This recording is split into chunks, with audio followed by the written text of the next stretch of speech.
Salut à tous, j'espère que vous allez bien. Alors aujourd'hui, on se retrouve dans une nouvelle vidéo. Et dans cette vidéo, je vais vous partager 10 pensées concernant les réseaux sociaux, l'addiction aux réseaux sociaux. Et surtout, je vais particulièrement m'adresser à tous les influenceurs chrétiens sur les réseaux sociaux, sur TikTok, sur Instagram. Le but de cette vidéo, c'est vraiment de m'adresser à cette génération, à mes frères et sœurs en Christ, qui utilisent les réseaux sociaux, c'est-à-dire tout ce qui est Instagram, Twitter, Facebook, TikTok, Snap, tout ça, etc.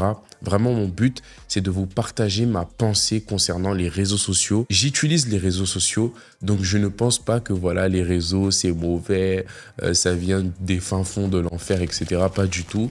Je pense que les réseaux sociaux, c'est un très, très, très bon moyen de véhiculer l'évangile. Je ne suis pas chez toi, mais par cette vidéo, je suis chez toi. Donc voilà, les réseaux sociaux, c'est un outil indispensable pour pouvoir propager l'évangile. Donc je ne suis pas du tout contre les réseaux sociaux. Par contre, il y a une manière de faire, il y a une manière d'utiliser les réseaux sociaux, c'est-à-dire de la même manière dont il faut se consacrer pour prendre la parole sur une chaire ou bien à l'église, etc. Je pense qu'il y a une manière, une certaine consécration à avoir lorsqu'on parle de Dieu, de Jésus sur les réseaux sociaux. Il faut se comporter d'une certaine manière. Et même dans la vie de tous les jours, en fait, en tant que chrétien, les réseaux sociaux, mais même pas seulement en tant que chrétien, en tant que quiconque, les réseaux, c'est vraiment partie intégrante de nos vies. Et c'est beaucoup négligé dans le sens où il y a certaines répercussions qu'on peut avoir en fonction de l'addiction qu'on peut avoir aussi sur les réseaux sociaux. Donc vraiment, l'idée dans cette vidéo, c'est d'analyser justement tous ces éventuels problèmes, points positifs, etc., etc. Donc bien sûr, comme à mon habitude, le but, c'est d'analyser tout ça à la lumière des Écritures, à la lumière de ce que la parole de Dieu dit. Donc j'espère vraiment que cette vidéo va vous édifier. C'est parti. Alors dans ce début de vidéo, mon objectif, ça sera de vous parler de ce premier point. Vous savez très bien qu'avant d'énumérer les faits, j'aime toujours parler de ma propre expérience concernant ce que je vous prêche. Donc moi, comment j'ai commencé sur les réseaux? Déjà, il faut savoir que ma sœur, c'est Penola Lawson, pour ceux qui ne savent pas. Elle a 1 million d'abonnés sur YouTube, je crois 500 000 sur TikTok. Enfin bref, c'est vraiment l'une des influenceuses noires les plus connue de France. Elle a vraiment percé de fou malade. Elle fait des stats de fou. Et j'ai toujours été très admiratif de son travail. J'étais très fier d'elle en tant que son petit frère. Et dans ses débuts, j'ai vraiment ce flex de dire que vraiment dans ses tout débuts, c'est moi qui la filmais. Pas tout le temps, mais de temps en temps, voilà, elle me payait 10 euros, 20 euros. Et puis moi, j'étais là avec le téléphone. Non, c'était un téléphone au début. Je me rappelle, c'était un Samsung. Et donc, je la filmais, etc. Et donc, depuis mon enfance, enfin, mon adolescence plutôt, j'ai toujours baigné dans le monde de l'audiovisuel, etc. Et quand je me suis converti en 2020, fin 2022, début 2023, par là, j'ai vraiment eu un attachement pour l'évangélisation, pour le fait de partager ce que Jésus avait fait dans ma vie. Et pour moi, lorsque j'ai reçu l'appel de Dieu, c'est-à-dire l'appel d'évangéliste, le fait de proclamer vraiment la bonne nouvelle, avoir vraiment ce fardeau-là, j'ai vraiment eu une très forte conviction que je devais le faire sur les réseaux sociaux. Et Dieu m'entend parler, c'était vraiment pas à l'idée d'être vu, les caméras, les likes, tout ça, allez, 0 sur 10. Non, c'était pas du tout ça. Parce que de base, j'avais dit à ma sœur que jamais j'allais avoir une chaîne YouTube. Et aujourd'hui, me voilà ici. Donc, ouais, dans ma tête, c'était mort. Vraiment, Dieu m'a vraiment confondu pour le coup. Et donc, voici un peu mon expérience par rapport aux réseaux sociaux. Mais vous savez que je suis très transparent avec vous. Il m'est arrivé dans ce ministère-là de prêcher, mais de ne pas vivre ce que je prêchais. Il m'est aussi arrivé de prêcher des messages et de ne pas pratiquer le message que j'avais prêché. Et j'ai vraiment vécu pas mal de choses qui m'ont fait comprendre que par la seule et unique grâce de Dieu, c'est encore un privilège d'être encore là et de pouvoir vraiment être sincère avec vous dans ma vie secrète et dans ma vie publique. Mais j'ai constaté qu'il y a beaucoup de gens, vraiment beaucoup de gens, qui malheureusement ne prêchent pas ce qu'ils vivent. Et voici ce que j'ai compris, c'est que, en gros, pour te faire comprendre tout ce que j'ai vécu dans le ministère médiatique, j'ai compris qu'il est vraiment possible de mener une double vie sur les réseaux sociaux, c'est-à-dire de prêcher un message et de faire complètement l'inverse dans le secret. Et j'ai compris que ce que je prêche, c'est pas ce que je dis. Ce que je prêche, c'est ce que je vis. Ouf! C'est-à-dire, quand je parle, quand je vous annonce l'évangile, si vraiment je parle de la parole de Dieu, en fait, le Saint-Esprit va vous témoigner dans le cœur que ce que je dis, je le vis. Mais il y a ce problème-là, en tout cas, dans le ministère des personnes qui prêchent sur les réseaux sociaux. Et aujourd'hui, je m'adresse particulièrement, non pas à vous, mais à nous, je m'inclus dedans, que nous devons faire attention. Alors, sans plus tarder, je vais passer au premier point de cette vidéo, parmi les 10. Et le premier point, c'est tout simplement le danger de la distraction excessive. Alors, la Bible nous dit que tes yeux regardent droit devant toi et que tes paupières se dirigent droit devant toi. Les réseaux sociaux, clairement, sont conditionnés à nous faire scroller indéfiniment. Ça veut dire le but du réseau social, c'est que tu puisses être le produit. C'est-à-dire, quand tu n'achètes pas quelque chose, ça veut dire que c'est toi qu'on achète. Quand tu utilises quelque chose qui est trop cool et que c'est gratuit, ça veut dire que c'est toi le produit. Et ce que nous devons comprendre, c'est que de la même manière dont il y a une certaine atmosphère, une certaine vie de prière qui est derrière ce ministère-là, quand je balance une vidéo, vous devez comprendre que sur les réseaux sociaux aussi, il y a une certaine atmosphère. Comme je le dis, dans le virtuel, il y a aussi du spirituel. Et j'ai bien aimé, un jour, une influenceuse a fait ce contraste-là et disait que quand une personne scrolle, en fait, c'est comme si cette personne est exposée à différentes atmosphères, à différentes émotions. Ça veut dire que tu scrolles, tu vois par exemple ce qui se passe en Ukraine ou en Palestine, tu scrolles et puis tu vois quelqu'un qui est tout content, et puis tu scrolles et puis tu vois quelqu'un qui raconte ses problèmes, et puis ça veut dire que tu es exposé à tellement de situations d'un coup, et de la même manière dont ton cerveau est surchargé d'informations,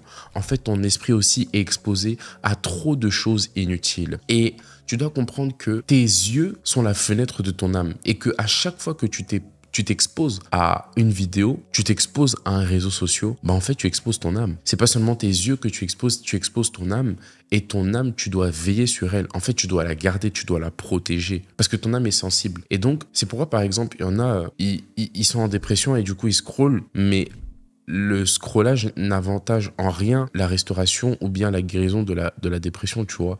Donc, vraiment, le but de ce premier point, c'est d'exposer pourquoi, en fait, il ne faut pas s'exposer aux réseaux sociaux. Parce que moi, je ne suis pas trop de cette optique. Oui, vous devez arrêter parce que c'est pas bien, c'est pas bien. Oui, mais les causes, c'est que tu exposes ton âme à toutes ces choses. Et quand tu exposes ton âme à toutes ces choses, tu es en train de nourrir ton âme. Au lieu de nourrir ton esprit qui est né de nouveau, tu nourris ton âme qui est en train d'être restaurée. Et plus tu nourris ton âme, plus ton âme aura de l'emprise sur ton esprit. Et ça fait que tu scrolles 1 heure, 2 heures, et après t'es tout ramolli, t'es overbooké, tu as de l'overthink, tu es oppressé par des pensées intrusives. Et des fois tu sais pas ça vient d'où, mais je t'assure, une fois j'ai dit ça à ma communauté, si juste on t'enlève ton téléphone, tu verras que tu te sentiras beaucoup mieux. Un jour, c'était il y a quelques jours là, je suis resté bloqué devant chez moi, j'avais oublié mes clés, et pendant 40 minutes, j'ai pas eu mon téléphone. Les gars, je me sentais tellement bien. Carrément, j'ai siffloté, j'étais là. C'est-à-dire c'était trop cool parce que je me suis rendu compte qu'on est tout le temps dessus. Donc au moins une fois par semaine, ça c'est un petit conseil, prive-toi de ton téléphone. Peut-être tous les lundis, je sais pas moi, du matin jusqu'au soir, vraiment utilise-le le moins possible et tu verras que ça te fera trop du bien. Donc voici le premier point que je voulais aborder avec vous. Le deuxième point, le voici. Le danger de l'orgueil et de l'apparence. La Bible nous dit, ils font toutes leurs œuvres pour être vus des hommes. Et ce que j'ai marqué, c'est que beaucoup d'influenceurs mettent en avant une image de perfection qui peut être source d'orgueil, d'envie, de comparaison, de manque de compassion. Jésus nous met en garde contre l'hypocrisie et le danger de rechercher la gloire des hommes plutôt que celle de Dieu. Une chose que j'ai remarqué dans ce ministère, c'est que la plupart tous les influenceurs sur les réseaux sociaux, on est tous parfaits, tu vois. Jamais je suis venu vous dire ici, bon les gars, vraiment, ça va pas trop avec Dieu, etc. Les gars, ça m'arrive. Ça m'arrive aussi de ne pas avoir envie de prier. Ça m'arrive aussi des fois je sais pas moi, de repartir dans des choses que j'avais abandonnées. Ça m'arrive aussi des fois de croire que Dieu, voilà, que c'est en fait, ça m'arrive aussi d'être dans des bad moods. Ça m'arrive aussi des fois d'être down. Après, à un certain niveau, tu vois, parce que quand même, quand tu connais ton Dieu et que tu as quand même une certaine connaissance, une certaine relation avec lui, tu vois, je te parle pas du péché. En fait, je parle pas du péché là, non. Mais ça m'arrive des fois aussi de pas trop me sentir bien. Ça m'arrive des fois aussi d'un peu culpabiliser, tu vois. Donc, il faut pas croire que nous, en fait, on est parfait. Il faut pas croire même, tu vois, nos pères, etc. Il y en a qui le disent, il y en a qui se confient. Des fois, c'est pas facile. Tu vois, des fois, c'est pas facile. Donc, j'ai vraiment envie que tu puisses prendre conscience que cette image de perfection que vous donnez à certains influenceurs, en fait, elle est fausse. Elle est totalement fausse. Entre nous, on se sait que c'est pas toujours évident, tu vois. Donc, loin de moi le but de montrer que tout va bien, voilà, que je prêche la parole, que je vous édifie, que vous ne connaissez rien, que moi je connais tout et que je suis super spirituel et que vous êtes en train de mûrir. Pas du tout. On est tous en train de faire des efforts. Chacun a ses challenges. Et le but, même l'apôtre Paul dit, ce n'est pas que j'ai atteint la perfection.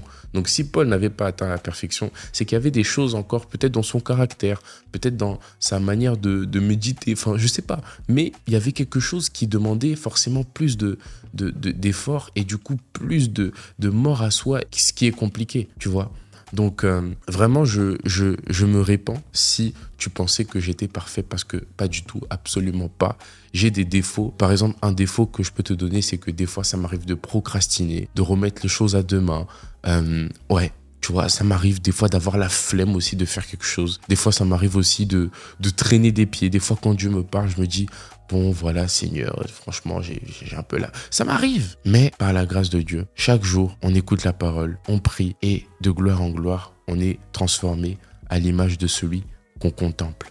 Donc voilà. Par contre, un truc qui est quand même très dangereux, c'est le fait d'exagérer dans cette apparence. Regarde, quand je prêche sur les réseaux sociaux, moi, je connais des gens qui veulent prêcher parce qu'ils ont envie d'avoir des likes, ils ont envie d'avoir des abonnés, etc., etc. Tu peux avoir des luttes, il n'y a pas de problème. Mais écoute ce que la Bible nous dit. La Bible nous dit dans Jacques 3, verset 1, « Mes frères, qu'il n'y ait parmi vous un grand nombre de personnes qui se mettent à enseigner, car vous savez que nous serons jugés plus sévèrement. » Le danger de l'orgueil sur les réseaux sociaux, c'est que il y en a qui sont précipités à enseigner, précipités à faire des vidéos. Sincèrement, je ne vous comprends pas. Chaque vidéo que je fais, Dieu m'entend parler, chaque vidéo que je poste, c'est une mort à soi de plus.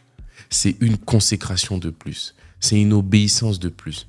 Parce que si je m'aventure à vous prêcher des choses que je ne vis pas, en fait, je vous fais perdre votre temps. Et je pollue, je salis, je profane l'œuvre de Dieu. Il y en a qui sont à l'aise à prêcher des choses qu'ils ne vivent pas. Mais sachez que moi, je ne comprends pas comment les gens aiment enseigner parce que personne n'aime être jugé plus sévèrement que les autres. Alors, comment ça se fait que tout le monde aime enseigner? Il y en a, tu leur dis, ouais, viens prêcher sur ma chaîne. Ils courent. Quoi? Normalement, tu dois dire, mais Seigneur, qu'est-ce que je t'ai fait? Parce que quand tu enseignes la parole comme ça, le jour du jugement dernier, Dieu va te traiter plus rigoureusement, avec amour, mais plus rigoureusement que les autres.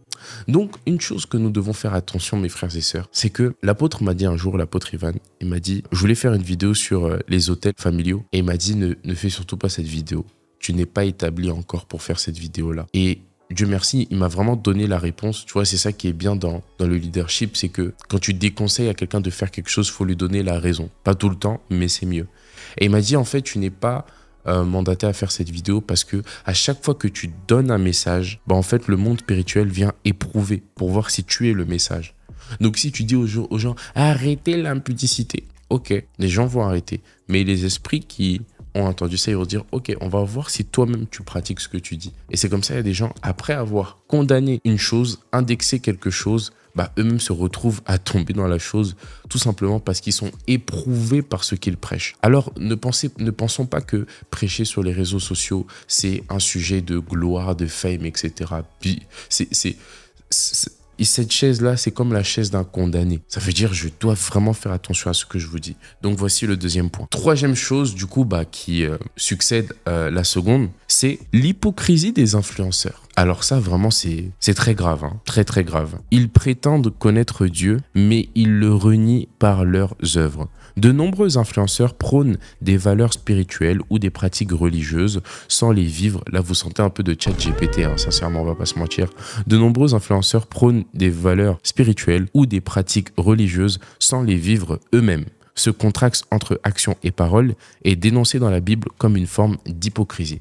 Et encore une fois, comme je le disais tout à l'heure, en tant qu'influenceur sur les réseaux sociaux, tu ne peux pas commencer à prétendre si tu n'es pas. Ça veut dire, travaille plus à être le message qu'à presser un message. Il y a des gens, par exemple, vous faites des vidéos pour faire rire les gens, pour faire rire en Christ. Ok, c'est bien, mais prêcher le message de l'évangile, c'est bâtir des gens dans la foi. C'est de faire des gens, c'est de faire des âmes, des disciples du Seigneur. Je prie à chaque fois, Dieu m'entend parler, mon sujet de prière favori lorsque je fais des vidéos, c'est que les gens puissent être bâtis au travers de mes vidéos. C'est pas que les gens viennent ici, comme on dit en lingala, loenge, le bruit, et puis après, ils partent, et puis ils ont tout oublié de ce que j'ai dit. Sinon, ça c'est chercher la gloire des hommes. Si le but, c'est juste de faire rire, montrer qu'en Christ aussi, on n'est pas démodé, on fait rire. Oui, ok, mais le but, c'est de faire des nations des disciples. Et les disciples sont engendrés lorsque le discipolat de l'évangile est prêché dans son entièreté. Lorsque le discipolat de l'évangile est prêché avec constance, avec profondeur dans la doctrine. C'est pourquoi, quand je fais des thèmes, je les étudie. Je parle par exemple du cœur dans cette vidéo. Je parle par exemple des blessures intérieures dans cette vidéo. Ça veut dire le but, c'est pas de vous agiter, mais c'est vraiment de vous construire avec des enseignements profonds et bibliques. Ah, le quatrième point. Le quatrième point aussi, il est pertinent. Écoute, l'isolement et la solitude. Dans Hébreux 10, versets 24 à 25, la Bible nous dit « Ne délaissons pas notre assemblée comme c'est la coutume de quelques-uns, mais exhortons-nous réciproquement. » Passer trop de temps sur les réseaux sociaux peut mener à l'isolement, car cela éloigne de la communauté réelle et les relations authentiques. La Bible nous encourage à rester unis et à partager notre foi dans des espaces authentiques. Alors, moi, ça m'est arrivé pendant un long moment dans ma vie chrétienne, je ne voulais pas aller à l'église. J'avais fait un séjour pendant 2-3 ans au Congo. Et là-bas, j'avais entendu tellement de choses sur les pasteurs, etc., que je me disais, mais finalement, mais qui sont-ils? Et du coup, je voulais plus aller à l'église. J'étais traumatisé par ce que j'avais vu là-bas. Et je vivais ma foi seul. Mais je vous assure, depuis que j'ai intégré mon église à ICC, j'ai rencontré des frères et des sœurs comme Eunim, comme Mathéo, comme Eva, comme Eunice, tu vois, qui sont passés sur cette chaîne et avec qui j'ai vraiment des liens forts, tu vois. Et en fait, ce sont tout simplement des personnes qui ont, d'une manière ou d'une autre, participé aussi à quand même me permettre d'avoir un entourage chrétien. J'ai beaucoup de frères et sœurs en Christ et ça nous montre vraiment que lorsque Dieu voit son église, lorsque Dieu voit son corps, lorsque Dieu voit ses enfants, en fait, il voit une famille.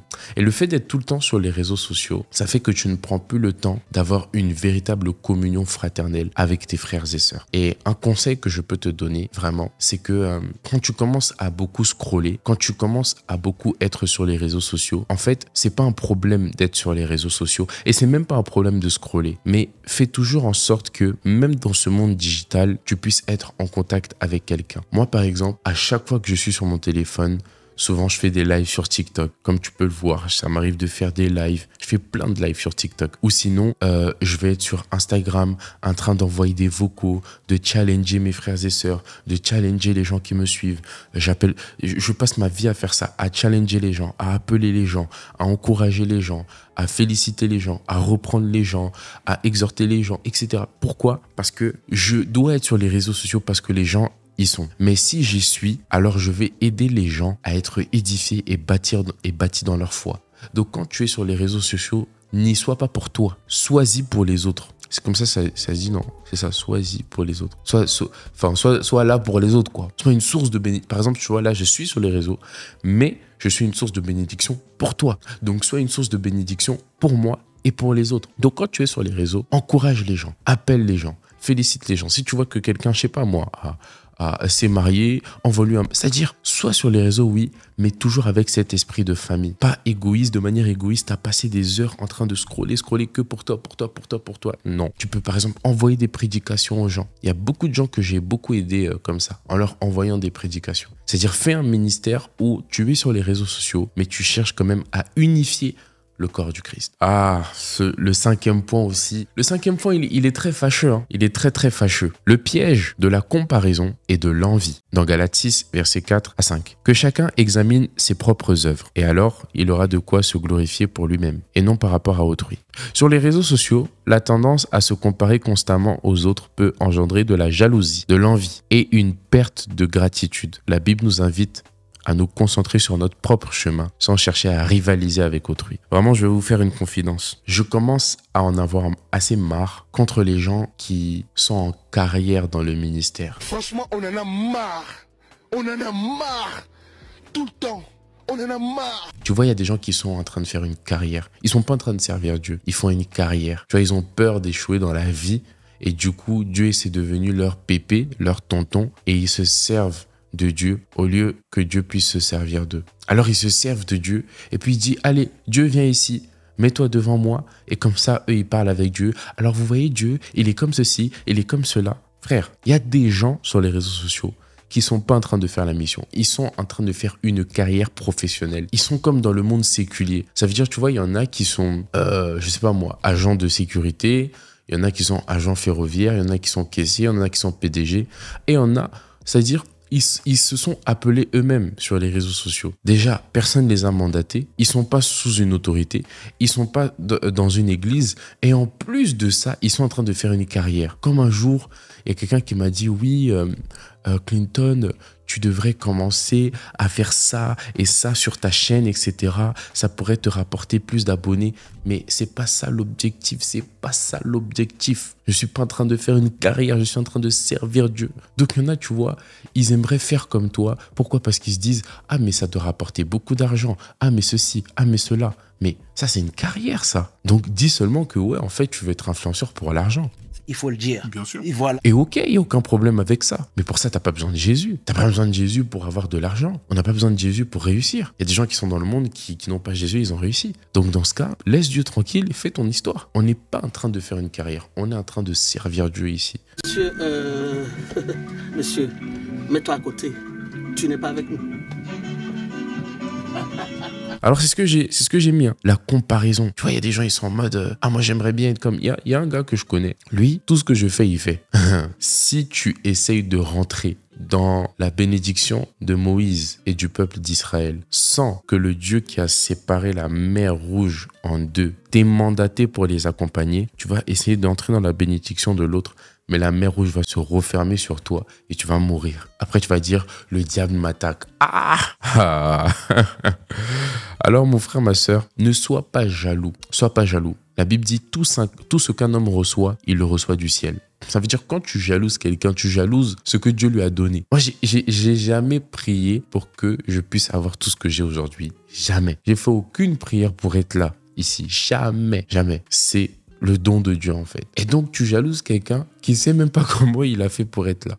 L'envie, tu vois, ce désir, moi aussi, j'ai envie de... Mais tu as envie de quoi? Qui a envie? C'est ta chair. Une perte de gratitude. Et souvent, ces gens-là n'arrivent même pas à voir le don que Dieu leur a mis. Ils sont tellement obnubilés par l'envie de ressembler à qu'ils en oublient le don, le talent qu'ils ont en eux-mêmes. Donc c'est trop dommage. Et c'est pour ça l'apôtre Paul il dit que chacun examine ses propres œuvres. Regarde ce que Dieu a mis dans tes mains. Il y a une fille par exemple que je coach, elle sait écrire des histoires romantiques. Ça veut dire que elle écrit des romans en fait, tu vois. Et elle a eu une idée super géniale, c'est qu'elle commence à écrire des romans en fonction des histoires dans la Bible. Par exemple, elle a réécrit l'histoire de Adam et Ève en prenant le même contexte, la même histoire, le même thème, mais elle a écrit de manière plus moderne. Et j'essaierai de vous mettre son travail en description, mais c'est tout simplement incroyable ce qu'elle fait, tu vois. Et c'est une manière aussi d'évangéliser. Il y a des gens, ils vont jamais regarder ma vidéo. Par contre, ils vont aller lire ses romans. Donc, ne regarde pas à ce que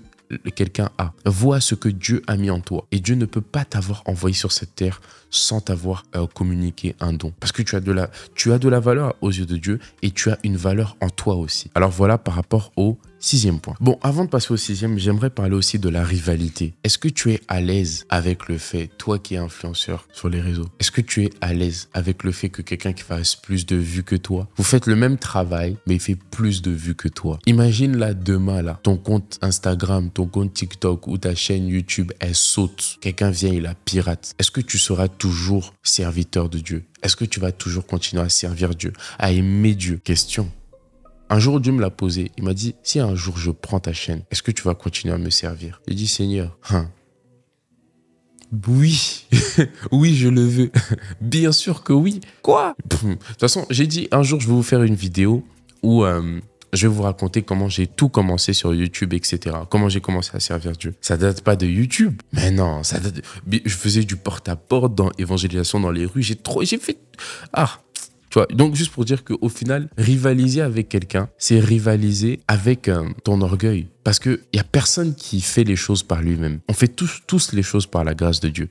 Donc quand tu rivalises avec quelqu'un, tu rivalises avec qui? Avec le Saint-Esprit. Et c'est comme ça, le diable a essayé de le faire. Elle a été précipitée. Donc que ton cœur soit en paix. Ne t'enfle pas d'orgueil. Sois humble et opère à la mesure de ta grâce. Opère à la mesure que Dieu t'a donné. N'essaye pas d'aller plus loin. La grâce que Dieu t'a donnée, opère avec ça. Le 6e point, encore un point fâcheux, la superficialité de l'amour. 1 Jean 4, versets 20 à 21. Si quelqu'un dit j'aime Dieu et qu'il haït son frère, il est un menteur. Sur les réseaux sociaux, l'amour et les relations peuvent devenir très superficielles, réduits à des likes, des commentaires et des interactions sans profondeur. La Bible appelle à un amour sincère et authentique qui ne résume pas à une façade virtuelle. Un jour, j'ai publié un témoignage. Ce témoignage, je vous dis, c'est-à-dire, je m'attendais tellement à ce que vraiment il fasse beaucoup de vues, à ce que les gens puissent être bénis jusqu'en Chine, jusqu'en Inde, jusqu'à Bamako. Ça veut dire pour moi, ce témoignage allait faire le tour du monde parce que moi, je le trouvais extraordinaire. Quand je l'ai posté, j'ai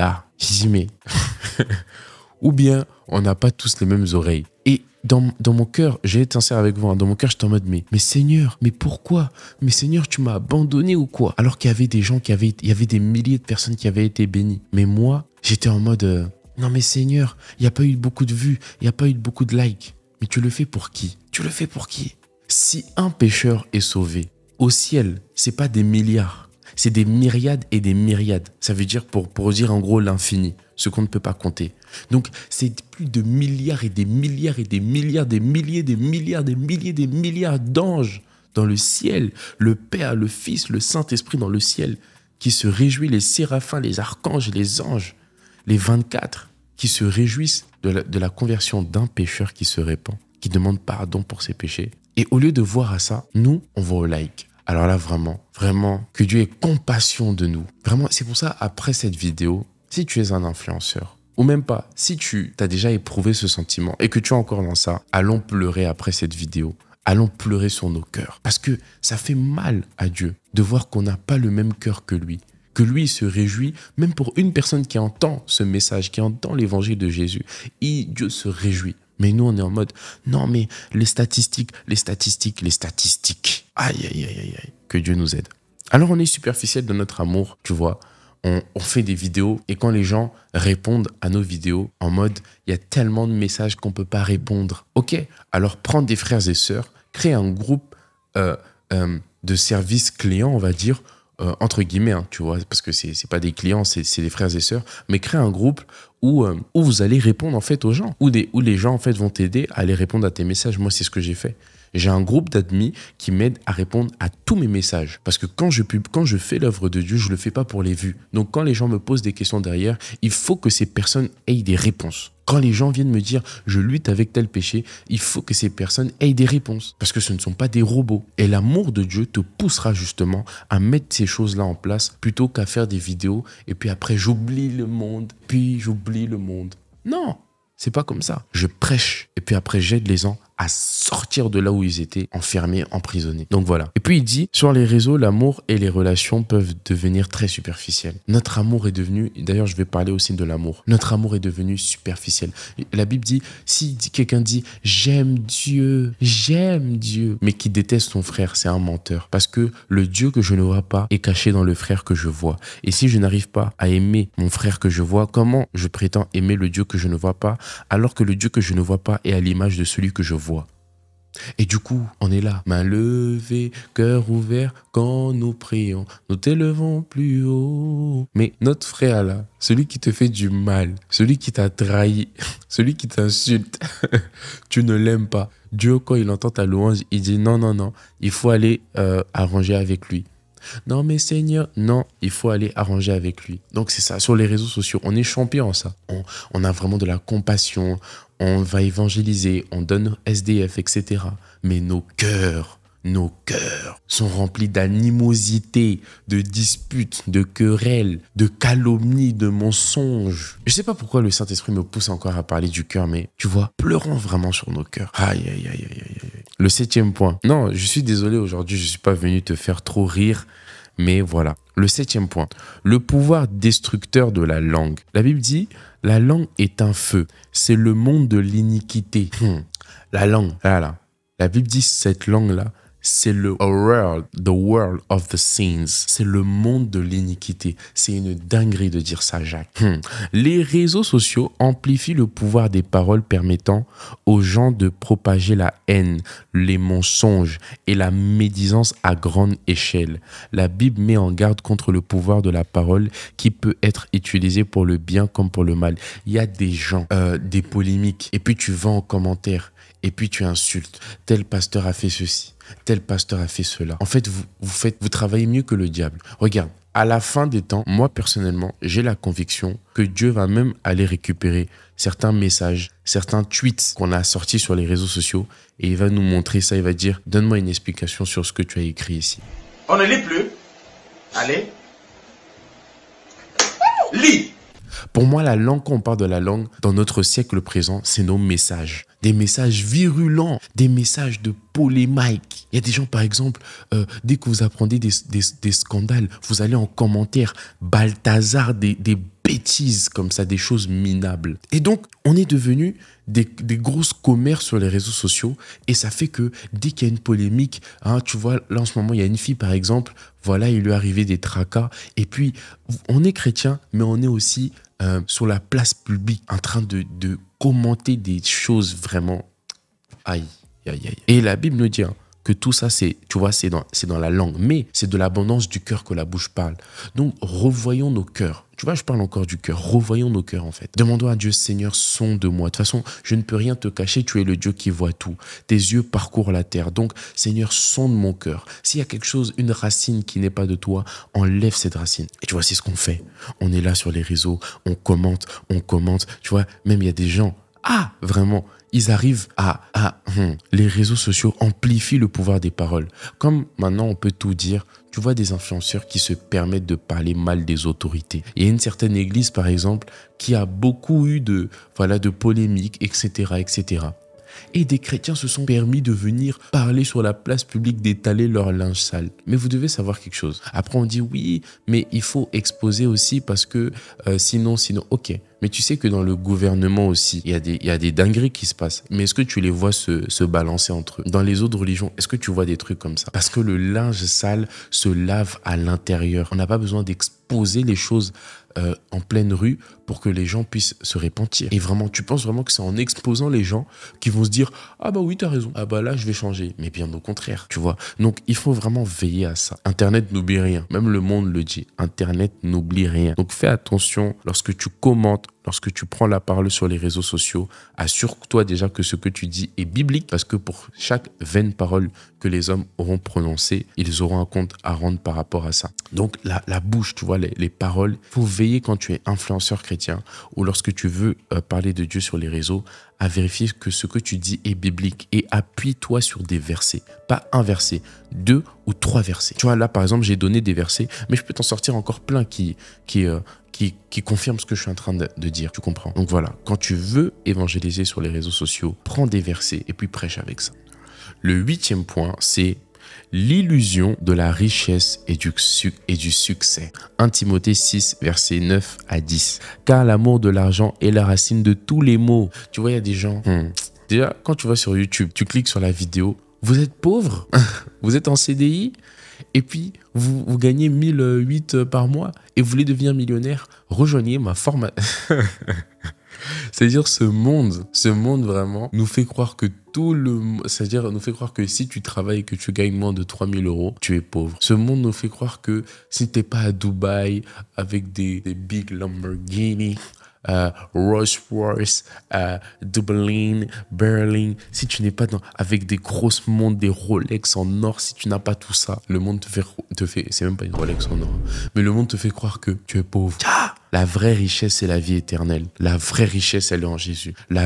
Regarde, je connais personnellement, je suis même déjà allé dans des maisons. de multimillionnaires, pas seulement en francs CFA, en euros. C'est-à-dire, tu vas dans des maisons, c'est des domaines, mais malheureux, dépressifs, heureux, anxieux, stress. Et l'argent. Si tu es millionnaire et que tu me regardes, ne te base absolument pas sur ton argent. Ton argent, c'est-à-dire, il va et vient. Il y a un verset qui parle de ça en plus dans le livre de Timothée. Je crois que c'est Timothée 6. 1 Timothée 6. Je connais des gens richissimes, mais malheureux. Richissimes, mais malheureux. Et ça me fait mal parce que souvent, on tombe dans le piège de chercher le vrai bonheur. Alors que le vrai bonheur, c'est lorsque tu fermes tes yeux et que tu sens la présence de Dieu. C'est ça le vrai bonheur. Alors du coup, tu vois, on est influenceur ou bien on est même chrétien. Là même, quittons le domaine de l'influence. Tu vois, rien qu'en tant que chrétien, tu vois, des fois on tombe dans le piège de chercher le vrai bonheur. Alors on va essayer de, en étant chrétien. Là je parle pas de quelqu'un qui est dans le monde. Non, en étant chrétien, on va essayer de chercher le vrai bonheur, de se plaire dans les choses du monde. Et du coup, on est insatisfait, mais on se convainc que non, dans la masturbation, dans la pudicité, dans le vol, dans l'usurpation, on cherche le vrai bonheur, alors que le vrai bonheur est en Jésus, tu vois. On cherche l'argent, on cherche à plaire aux autres, et on cherche à plaire aux hommes. Aïe, aïe, aïe. Vérifie si tu n'es pas tombé dans le piège de chercher le vrai bonheur. Le vrai bonheur, c'est juste quand tu es là, tu fermes tes yeux, tu mets une adoration, et que tu sens la présence de Dieu. C'est ça. C'est un poisson quand il est dans l'eau. Si après, on lui donne de la nourriture, gloire à Dieu. Mais sa substance vitale, il faut qu'il soit dans l'eau. Et un homme, sa substance vitale, c'est la présence de Dieu. Quand tu le sors de la présence de Dieu, tu peux tout lui donner. Ça va pas le ramener à la vie. Il faut que tu le mettes dans l'eau et il nage. Donc, tu vois, c'est ça sur les réseaux. On veut se donner une apparence pieuse, charismatique, éloquence, rhétorique, diplôme, advard. On veut, tu vois, se donner une certaine carrure. Alors que Dieu regarde au cœur. Dieu qualifie et disqualifie en fonction du cœur. C'est ce que mon père, l'apôtre, dit dans une de ses prédications. La qualité de ton cœur détermine la qualité de ta vie. Donc, mes frères et sœurs, ne soyons pas dans cette fausse illusion de paraître, de vouloir être une personne qu'on n'est pas. Mais recherchons plutôt à être agréable à Dieu au travers de la ressemblance à son Fils Jésus-Christ qui est son image. Alors, on arrive bientôt à la fin, je vais bientôt atterrir. Le 9e point, le danger de l'exposition excessive. Et ça, vraiment, je peux témoigner dessus parce que pendant un moment, c'était très problématique pour moi. Matthieu 6, 1 à 4.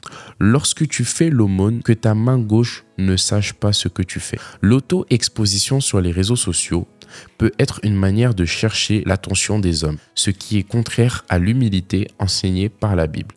La Bible enseigne que nos bonnes actions doivent être faites dans l'humilité, sans recherche de la reconnaissance publique. Tout l'inverse de ce qu'on fait. Tu vois, il y a des gens, ils peuvent pas faire quelque chose si les autres n'ont pas vu. Et je me rappelle un jour, j'étais parti prêcher dans une église et Dieu vraiment s'est manifesté. Il y avait la présence de Dieu. Les gens étaient bénis. Vraiment, Dieu était là. Et puis, j'avais donné ma caméra à deux frères à moi qui étaient venus avec moi pour qu'ils puissent filmer. Et pendant que je prêchais, moi, dans ma tête, j'étais en mode, les gars, filmez bien la vidéo, je dois la poster sur YouTube. À ma grande surprise, quand la prédication est finie, je suis allé voir mes potes. Je leur ai dit, bon, c'est comment la vidéo, tout ça? Le son ne marchait pas. Le son ne marchait pas. Dans ma tête, j'étais en mode, mais comment? Mais pourquoi vous avez fait ça? Pourquoi vous m'avez fait ça, moi, votre frère, votre petit frère? Et ce jour-là, j'ai compris qu'il est possible de prêcher, de faire les choses, mais en vérité, c'est juste pour que les gens puissent voir que je suis une bonne personne. Regardez, je m'en fiche d'être une bonne ou une mauvaise personne selon les hommes. Moi, je vais être une bonne personne d'abord pour Dieu. Et si les hommes glorifient Dieu à travers moi, gloire à Dieu. C'est ça l'évangile. Alors c'est ce qu'il dit. Matthieu, il dit, lorsque tu fais l'aumône, que ta main gauche ne sache pas ce que tu fais. Est-ce que tu peux par exemple aller faire une maraude comme on va faire bientôt et puis tu filmes rien? Est-ce que tu es capable de faire du bien sans le montrer sur les réseaux sociaux? Par exemple, j'ai fait une photo la dernière fois avec un homme de Dieu. Je ne l'ai pas publié sur les réseaux. J'en connais. Premièrement, photo de profil. Deuxièmement, il met ça en filtre. Fond d'écran. Ça veut dire, ils ont une vie spirituelle qui est, je dirais même pornographique. Ça veut dire exposée. Ils exposent la nudité de leur spiritualité sur les réseaux. Tout ils mettent sur les réseaux. Ça, c'est s'exposer à des combats inutiles. L'équilibre, c'est quoi? Je mets sur les réseaux ce qui est capable d'édifier quelqu'un, en fait. Si ce que je vais faire va vraiment édifier quelqu'un et je sens que par l'esprit, je peux le faire, alors je le fais. Sinon, je le garde pour moi. Il n'y a aucun problème avec ça. Et enfin, j'arrive sur le dernier point, le point numéro 10, l'appel à la vigilance. Les réseaux sociaux sont souvent des lieux où l'on peut être facilement trompé, manipulés ou distraits de la vérité. L'apôtre Pierre dit dans 1 Pierre 5, verset 8, « Soyez sobres, veillez, car votre adversaire, le diable, rôde comme un lion rugissant, cherchant qui il dévorera. » Il est essentiel de rester vigilant et de ne pas se laisser influencer par des forces spirituelles qui œuvrent dans l'invisible à travers des plateformes sociales. En fait, vous devez comprendre que c'est pas tout le monde sur les réseaux sociaux qui est à écouter. Il y a des gens, vous écoutez tout et n'importe quoi. Vous écoutez toutes sortes de personnes. Et c'est comme ça vous tombez dans ce la Bible appelle des faux raisonnements, des contes, des histoires de femmes. Plutôt des histoires de vieilles femmes. Oh que non, la nuit, si tu pries la nuit, ou bien la fréquence, ou bien le fil d'argent, des bêtises. Sur les réseaux sociaux, si tu fais pas attention, tout le monde est pasteur. Sur les réseaux, si tu fais pas attention, tout le monde est archibishop. Sur les réseaux, si tu fais pas attention, tout le monde est éligible à enseigner la parole. Alors que Paul nous dit, soyez sobres. Ça veut dire, ne laisse pas une substance illicite entrer en toi et veille à ce qui pénètre dans ton âme. Quelqu'un qui est sobre, c'est quelqu'un qui, tu vois, quand quelqu'un ne veut pas boire de l'alcool, il demande toujours, ça c'est quoi? Est-ce que c'est alcoolisé? Est-ce que c'est alcoolisé? Ça veut dire, il prend pas prends-la. Non, il veille à ce qu'il ingurgite. Et quand toi, tu es sur les réseaux et que, par exemple, est-ce que tu sais à quelle autorité je suis soumis? Si tu sais pas, c'est pas normal. Parce que tu peux pas écouter quelqu'un comme ça qui, il n'est pas soumis à une autorité, il n'a pas d'église, tu connais pas qui il écoute, enfin, tu peux pas. Et si tu sais pas dans quelle église ton influenceur ou bien quelqu'un qui prêche sur les réseaux est mandaté, en fait, tu t'exposes parce que tu sais pas, en fait, d'où il vient. Donc, c'est important de veiller à ça. Et enfin, je finis avec la conclusion de cette vidéo pour vous dire que, comme je l'ai dit, je suis vraiment pas contre les réseaux sociaux puisque j'y suis. Mais ce que je veux vous faire comprendre, c'est que nous devons vraiment faire attention à notre manière d'y être, à notre manière de scroller. Et s'il y a vraiment un sujet dont j'ai à cœur de finir cette vidéo, c'est de vous inviter à reprendre une vie de méditation. La Bible. D'ailleurs, je l'ai oublié chez moi. Mais tu vois, ce livre-là, qui est la Bible, si seulement nos Bibles pouvaient être remplacées par notre téléphone. Alors, j'ai vraiment à cœur de te partager ce fardeau que le Saint-Esprit m'a inspiré quand je faisais cette vidéo pendant une semaine, afin vraiment de montrer à Dieu qu'on a envie de se séparer un peu des réseaux sociaux pour toutes les personnes qui ont à cœur comme moi de vraiment revenir à une vie de méditation, à une vie vraiment de sérieux avec Dieu, de constance et de ne plus se laisser rendre addict par les réseaux sociaux. On va faire un mini-jeûne de 1 semaine. Et pendant ce mini-jeûne de 1 semaine, on va faire une alliance avec Dieu. Voici quelles seront les restrictions de cette alliance. À chaque fois qu'on se réveille, on ne mange pas tant qu'on n'a pas lu tout un passage de la Bible. Par exemple, on prend 1 Corinthiens 1, ensuite 1 Corinthiens 2, ensuite tu vois, donc on commence comme ça. On lit 1 Corinthiens 1, le lendemain 1 Corinthiens 2, etc. Pas juste le verset, mais tout 1 Corinthiens 1. Pas le livre de tout 1 Corinthiens. Il y a des gens, ils comprennent toujours pas. Ah Donc, on va commencer à faire ça à partir du lendemain de cette vidéo. Donc, si cette vidéo, disons, sort mercredi, on commence le jeûne jeudi. Amen. Donc, pendant 1 semaine, en fait, dès que tu te réveilles, tu dois absolument lire au moins un chapitre de la Bible, c'est-à-dire 1 Corinthiens 1. Et en l'occurrence, on va commencer avec le livre de Timothée, avec 1 Timothée. Et pendant ces 1 semaine, on s'engage. Je dois d'abord faire manger mon esprit avant de faire manger ma chair. Et après, à la fin de ce mini-jeûne, je vous assure que notre vie de méditation sera restaurée. Alors, si tu es volontaire pour faire cette prière avec moi, je vais recommander ce temps entre les mains de Dieu afin de clôturer cette vidéo. Alors, Père éternel, je prie pour toutes les personnes qui veulent faire cette alliance, qui veulent vraiment faire ce challenge avec moi, où pendant 1 semaine, à chaque fois, ou pendant 1 semaine, dès que nous nous réveillons, au lieu de nous précipiter sur notre téléphone, au lieu de nous précipiter sur la nourriture, nous allons nous précipiter dans ta parole. Parce que tu dis que l'homme ne se nourrira pas seulement que de pain, mais de toute parole qui sort de ta bouche. Alors Père, pour toutes ces personnes, accorde-nous la grâce, après ces 1 semaine, de retrouver une vie de méditation, une vie de lecture de la parole. Et que après ces 1 semaine, ça ne soit pas le retour en arrière, mais qu'une porte s'ouvre afin de méditer encore plus ta parole, afin d'être inspiré encore plus dans les Saintes Écritures, comme les chrétiens de Béret, qui étaient plongés dans la doctrine, plongés dans la méditation de la parole. David dit « Combien j'aime ta parole, elle est tous les jours l'objet de ma contemplation, de mes délices. Alors Père, accorde-nous la grâce de retrouver ce désir ardent pour les Saintes Écritures. Au nom de Jésus. Amen. Alors merci à vous d'avoir regardé cette vidéo. Vous allez pouvoir trouver mes coachings en description et que Dieu vous bénisse abondamment.